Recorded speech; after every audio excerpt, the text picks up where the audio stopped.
Tonight, the latest on New York State's congressional maps. And the furry friend working with an Oswego police officer. Plus, an on-campus event to prevent dating and domestic violence. WTOP 10 Nightly News starts now.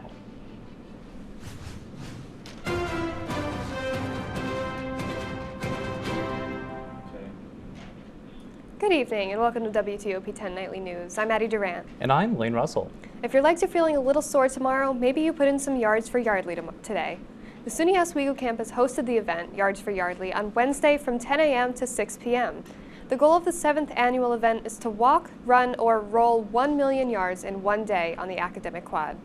Yards for Yardley is held to prevent dating and domestic violence in memory of University of Virginia student Yardley Love. Love was a senior in college when she was killed by her ex-boyfriend 3 weeks before graduation. The One Love Foundation has since been formed in her honor. Also, today is Denim Day. The goal of Denim Day is to raise awareness about sexual violence, show support for survivors, and send a message of solidarity. So why is denim connected to sexual assault? It goes back to a case in Italy in the 90s when Parliament overturned a rape conviction based on the victim's clothing. According to the decision, the woman was wearing tight jeans, so she must have given consent. It led to protests in Italy where women wore jeans showing support for the victim. Oswego Mayor Billy Barlow is taking action to stop trash from building up on city streets. Starting in May, the city will have a zero-tolerance policy on trash and furniture being left outside. Police will be targeting areas of the city with a high concentration of rental properties, and code enforcement officers will take actions against landlords as needed. The program will run from May 9th until the 23rd. The Oswego Police Department says it has been prioritizing relationships with the community, but one officer has a special relationship with a special coworker. WTOP 10 reporter Jillian Plant has the full story. Oswego Police K-9, you're under arrest. About Nelson the dog, you'll be back. Michaela Frost is a canine officer at the Oswego Police Department. She grew up in Oswego and quickly developed a love for animals. Actually worked horses for a long time. And I mean, we always had dogs when I was growing up, but my main focus was the horse world. Frost eventually followed in her family's footsteps and got into the police force. Being such an animal lover, she knew that the canine unit was the right path for her. Now Frost works with Canine Ward, a German Shepherd imported from Europe, and she has developed a special connection with Ward. This dog is my baby.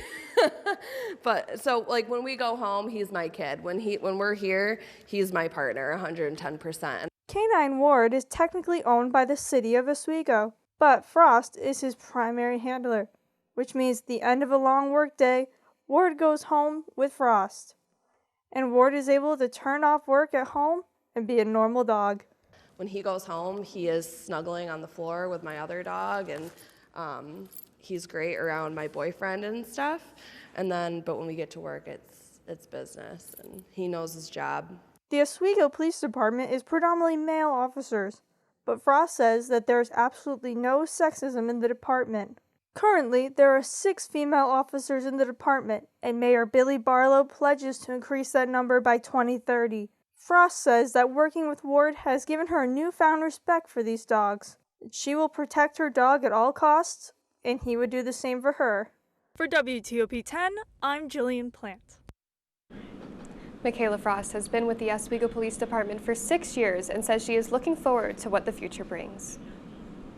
Facing some of the highest rates of COVID-19 in the nation, Oswego County is changing how it handles new cases. Under the new policy, the county will reduce outreach to those who have tested positive, but ask them to isolate for 5 days and notify those that they've been in close contact with themselves. The county is shifting their focus towards education and increasing vaccinations, which still lag behind the state average. The new policy takes effect on April 29th.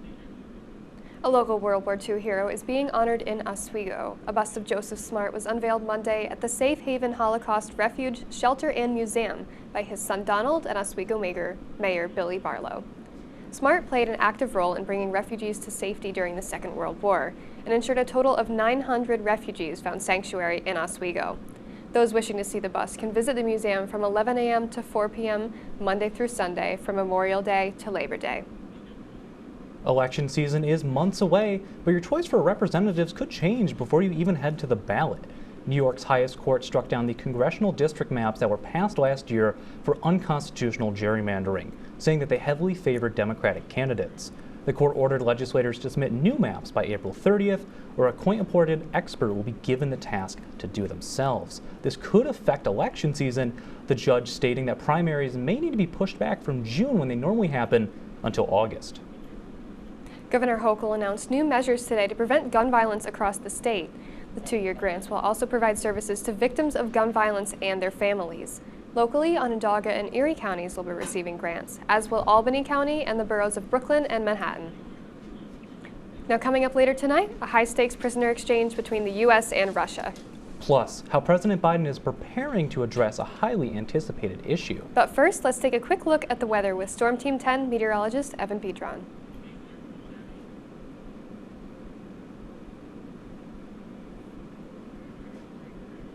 Okay, and that'll be coming up right after the break here. Hi, I'm Megan. And I'm Donna. And this is the Sunset Show. Grab your low-rise jeans because we're taking it back to the 2000s. Let's go, girls.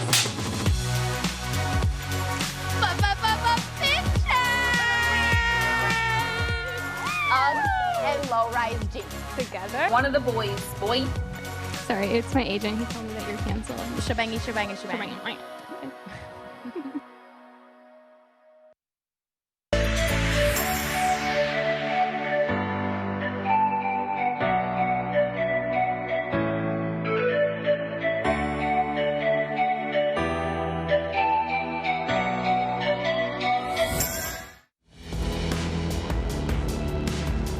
Welcome to the burial ground. We hold must-see, also, and all of sports entertainment.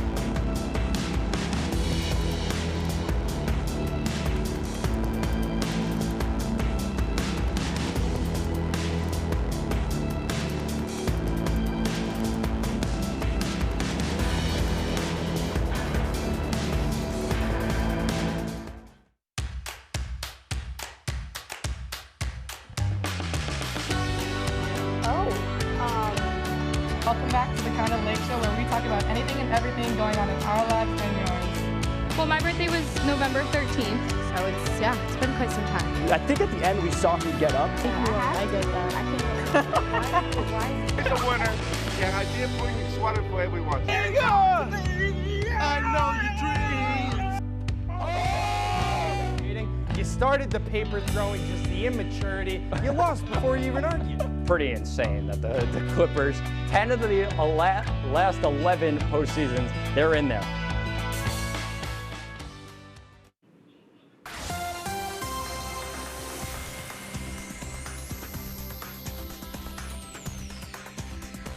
Hi, welcome back to WTOP 10. I'm your Storm Team 10 meteorologist, Evan Pedron, and here are your weather headlines. Sunshine will be returning to SUNY Oswego as we will see those rain showers move out of the area tonight, and we will see a warm up on the way as early next week. We can see temperatures get up into the upper and the lower 60s, but that rain will be returning next week. And speaking of that rain, earlier in Genesee County Monday night, we did have an EF0 tornado touchdown with 65 to 85 mile per hour winds and causing some damage such as downed trees, blown out windows, and overturned trailers. And then here's a look at your satellite. You can see cloudy conditions all across New York State heading off into the east. We can see some gravity waves actually caused by those storms that made their way through the area earlier today. And then looking at your radar, we can see some spotty showers in the region with more of the showers up in the Tug Hill region into the western Adirondacks. And then as you head into tonight's forecast, we can see mostly cloudy conditions with temperatures in about the mid-30s. And we can see northwest winds at 70 to 20 miles per hour, so we will see breezy conditions into the area. And then as you head into tomorrow, we can see sunshine returning, but that wind will still be sticking around. So you can see those temperatures staying mainly in the upper 40s with those west winds at 18 to 22 miles per hour. And then as you head into your 7-day forecast, we can see on Thursday those sunny conditions, quite breezy with those winds up into the lower 20s and upper teens, as I previously mentioned. Temperatures will be in the upper 40s. As you head into Friday, we can see breezy conditions sticking around, not quite as windy as Thursday and today, but they will still be pretty breezy. Temperatures in the upper 40s, maybe nearing 50 degrees if that wind does die down. And then as you head into Saturday, we can see 50-degree weather with sun. But if you want to look for more of your summer activities to be over with, we can see Sunday 61 degrees. That wind will be died down, so we can expect to see nicer conditions if you want to get outside, go for a run, a walk, or do whatever you want for your summer activities. But then for Monday into Tuesday, we can see those temperatures start to cool off as temperatures will go back down to the mid-50s. We do have a chance of showers, but mainly be mostly cloudy. Then as you head in later into the week, we can see temperatures nearing the mid-50s again with those showers sticking around. Back to you guys at the desk. Thanks, Evan. I think we're all glad to hear it's moving a little closer to feeling like spring. And the Biden administration is moving closer to making a decision on the cancellation of student debts. The White House Press Secretary Jen Psaki told reporters Monday that Biden will make a decision before the expiration of the current pause on student loan interest. The pause was implemented in 2020 to combat the COVID-19 economic crisis and expires on August 31st of this year. President Biden indicated earlier this week that he may cancel some student debt, however, no concrete decision has been made. Another hot topic for the Biden administration to deal with, both the courts and Congress are expected to take action on the fate of Title 42 this week. The measure invoked by the Trump administration is effectively blocking migrants at the southern U.S. border. Amy Kiley has more. Whether migrants will continue being swiftly expelled at the southern U.S. border depends on whether the White House can lift Title 42. It allows the expulsions based on public health concerns from the COVID-19 pandemic. Homeland Security Secretary Alejandro Mayorkas is set to testify today and tomorrow before House committees. A federal judge in Louisiana is temporarily restraining the White House from its plan to lift the measure May 23rd. A hearing on that is set for May 10th. It is a health authority, and one the CDC, our health experts, of course, do have authority to make a decision about. Meanwhile, Republicans are trying to use the power of Congress to keep Title 42 in place. They're leveraging a COVID-19 relief package to try to force a vote on it. The border is already entirely too open. Pulling back the Title 42 authorities will only make it dramatically worse. We're going to be working through this to see if we can come to a position that our caucus can agree on. The House Hispanic Caucus says the focus should be on improving how the U.S. handles migrants. Title 42 should be lifted and that we should focus on border management policy. The White House says President Joe Biden is challenging lawmakers to come up with something better. Title 42 was never a replacement for comprehensive immigration reform. That is something he would be eager to work with anyone on to get done. I'm Amy Kiley reporting. The Biden administration is preparing for an influx of migrants if Title 42 lifts soon. Since mid-March, the Department of Homeland Security processed more than 20,000 Ukrainians at the U.S.-Mexico border. Processed Ukrainians were granted humanitarian parole on a case-by-case basis. A top Homeland Security official outlined the Biden administration's plans for the influx by encouraging Ukrainians to start the application process in Europe. Russia and the United States have swapped prisoners. A former U.S. Marine was jailed in Russia on charges stemming from a drunken night in Moscow. He was exchanged for a Russian prisoner who's jailed in the United States on drug smuggling charges. President Biden welcomed the former Marine back to the U.S. after being in a Russian jail since 2020. Russia is aiming a different sort of weapon at European economies. Russian energy company Gazprom now says it has completely stopped natural gas deliveries to Poland and Bulgaria. The Kremlin issued those demands last month, but until today, supplies remained largely unchanged. For now, Poland and Bulgaria say they aren't putting any restrictions on gas consumption, but the move is raising concerns Russia could block supplies to other EU countries. And coming up tonight, the product being recalled by the U.S. Department of Agriculture. Plus, turning the page, an update on the pandemic coming from Dr. Fauci.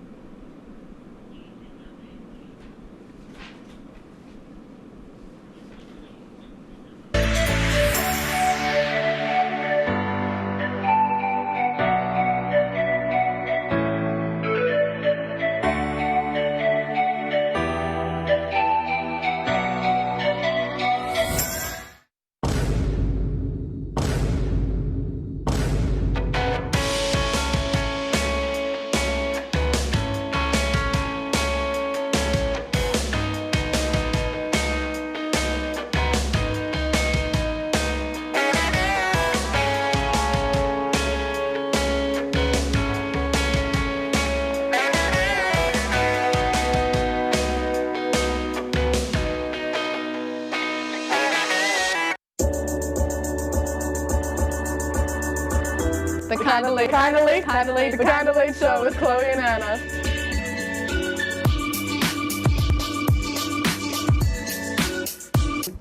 Like licorice, Twizzlers, absolutely nasty. The thought of turkey is just nauseating. I think you're wrong, is what I think. You think I'm wrong a lot of time. I do think you're wrong a lot.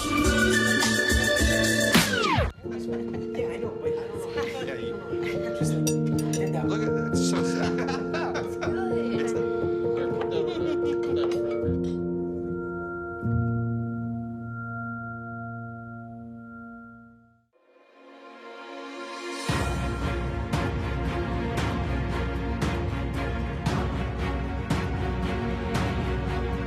Here's our weather outlooks and our social media on Saturday.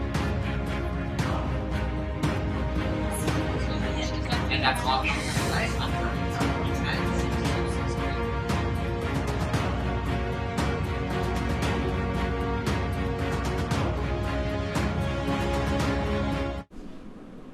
Welcome back to WTOP 10 Nightly News. Here's your latest consumer and health news. Something many of us thought we would never be able to say, but the pandemic is over. That's what Dr. Anthony Fauci, the nation's top infectious disease expert, said today. He believes low case counts puts the United States out of the pandemic phase, but cautions we shouldn't let our guard down yet. We are certainly right now in this country out of the pandemic phase. Namely, we don't have 900,000 new infections a day and tens and tens and tens of thousands of hospitalizations and thousands of deaths. We are at a low level right now. Fauci said that while the coronavirus won't be ever eradicated, the levels of the virus in society could be kept very low if people are vaccinated, possibly every year. And he notes that the pandemic is still ongoing in other parts of the world. A new study offers more evidence of mental health decline in young people during the heights of the pandemic. In today's Health Minute, Mandy Gaither has more on those findings. It's a public health crisis. Youth mental health in the spotlight once again. And clearly, a lot of young people are struggling. A study published in JAMA Pediatrics looked at death records from 14 states with suicide listed as the cause in more than 85,000 cases, while the CDC has said U.S. suicide-related deaths declined overall in 2020. Researchers found suicide rates did not go down for young people in the studied states. In fact, that year, CDC data shows suicide was the second leading cause of death for people ages 10 to 14 and 25 to 34. While data wasn't available for all states, researchers believe the 14 states represented are a good U.S. sampling because they encompass about a third of all youth. If you suspect your child is struggling, John Ackerman with the Center for Suicide Prevention and Research at Nationwide Children's Hospital says, be direct. Have you ever thought of ending your life? Are you thinking about suicide right now? Often they will feel relieved that an adult is willing to ask that question. Be on the lookout for warning signs like withdrawing from friends, taking dangerous risks, having extreme mood swings, eating or sleeping more or less, using drugs or alcohol. Ackerman says parents can reach out to a pediatrician, school counselor, or go to the ER if there's an urgent need. Don't try to solve everything right away, but you just listen and try to understand their pain, what they're going through, and then assure them. For Health Minute, I'm Mandy Gaither. Now, if you or anybody that you know are having thoughts of suicide, please call the 24-hour National Suicide Prevention Hotline that's displayed on your screen right now. Anheuser-Busch is bringing Ukraine's most popular beer to the U.S. Starting in May, Cherengivsky, will be brewed in New Jersey and sold on draught in Los Angeles, New York, Chicago, Houston, and Phoenix. Pale Golden Lager is named after the hard-hit Ukrainian city of Chernihiv and has been brewed there since 1988. The beer's sales will go towards Ukrainian relief efforts. The company will also donate at least $5 million to humanitarian aid organizations. And we have a recall alert for you tonight. More than 120,000 pounds of ground beef products are being recalled due to concerns that they could be contaminated with E. coli. The beef was carried by brands including Thomas Farms, Nature's Reserves, and Market-Side Butcher in manufacturers between February 1st and April 8th. If you have any of that beef, the USDA says to just throw it out. E. coli can cause some serious stomach problems. For details on the recall, you can visit the USDA's website. Chipotle is hoping to add a dessert item to their menu. The restaurant chain CEO said during an analyst call on Wednesday they'd like to come up with a dessert option or add-on other than the existing queso or guacamole options that they have for add-ons. The company has been trying to come up with a successful dessert for years, but so far nothing has stuck. Even without new menu add-ons, Chipotle sales are up. In the 3 months that ended March 31st, total revenue grew 16% to $2 billion. Starting Wednesday, Walmart Plus subscribers will get 10 cents off a gallon of gas. This will only be at participating gas stations. There will be 2,000 Murphy gas stations, 12,000 Exxon and Mobil stations, and any Walmart and Sam's Clubs with gas pumps that will be participating in this. In addition to this, Walmart Plus members will get free shipping on purchases made on the app. A new study from investment firms Charles Schwab shows millennials have more money in their 401ks than Gen Xers did at this same age. This is partially because most millennials do not expect to get pension plans. Still, millennials are worse off in nearly all aspects of their financial well-being, but there is another thing the younger generation is focused on: cryptocurrency. 25% of them plan to invest in digital currencies, compared with about 5 times baby boomers. Speaking of cryptocurrency, Fidelity Investments just announced it will offer Bitcoin as an investment option in its 401k plans. Fidelity is the first major 401k provider to offer cryptocurrency as an investment for retirement savers. The Bitcoin option will only be offered to participants whose employers have elected to include it in their plans, and Fidelity hasn't said how many employers have already signed on. The option will be available sometime in the middle of this year. And coming up in sports, Thomas Sturgeon. Tom, it's been a very busy week in sports. Can you give us a quick preview of what's ahead? Coming up after the break, we will take a look at the lacrosse game on Laker turf earlier. And on top of that, we take a look at both Yankees and Mets games from today and last night. All this and more after the break. Only on WTOP. DeCarlo on the rebound! Alex DeCarlo! Yeah, it's been a wild game so far. A lot of high scoring, so definitely tighten it up and play out that full 60 minutes.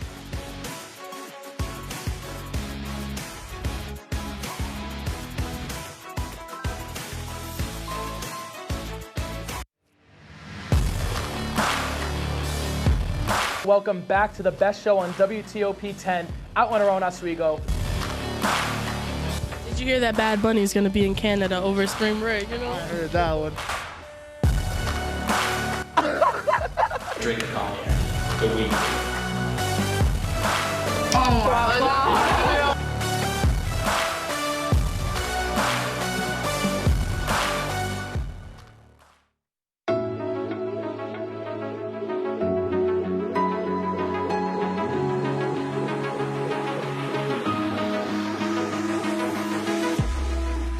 Roll it.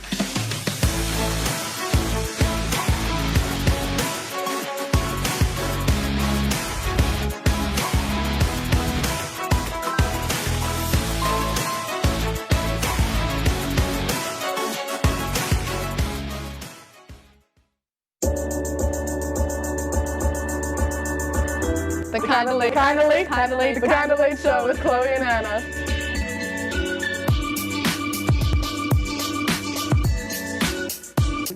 Like licorice, Twizzlers, absolutely nasty. The thought of turkey is just nauseating. I think you're wrong, is what I think. You think I'm wrong a lot of time. I do think you're wrong a lot.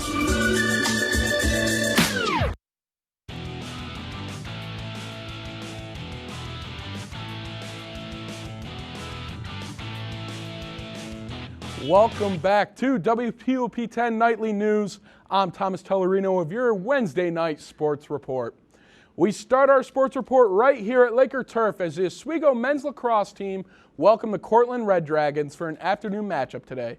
Unfortunately, the Lakers lost in this one 16-12 and extended their losing streak to Cortland again. The Red Dragons extend the winning streak against the Lakers to 39 wins since the two teams faced off in 1980. Cortland was led by Colton Smith, who netted 5 goals, and Dante Iacovone, who also scored 3 goals. The Lakers put up a fight, though, with Max Brodman getting 4 scores in this one, and Gavin Elson adding 3 as well. The Lakers fall to 8-5 on the season and face off against Brockport under the lights at Laker Turf Friday night in a regular season finale. This is something you don't want to miss. Heading over to the Diamond now, as we take a look at the Yankees game from last night, as they were able to walk away with a 12-8 divisional win against the Baltimore Orioles. This was a big game for the Bronx Bombers as Anthony Rizzo lofted a trio of home runs in a Yankee Stadium's short right field porch.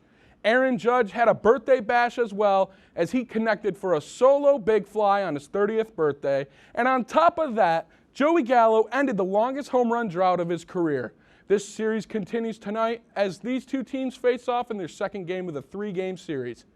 The Yankees weren't the only New York team playing today, though, as the Mets were on the road taking on the St. Louis Cardinals today in the second game of their 3-game series. Those amazing Mets got off to a fast start in this one with 4 RBIs from 2 doubles from Brandon Nimmo and Tomas Nido.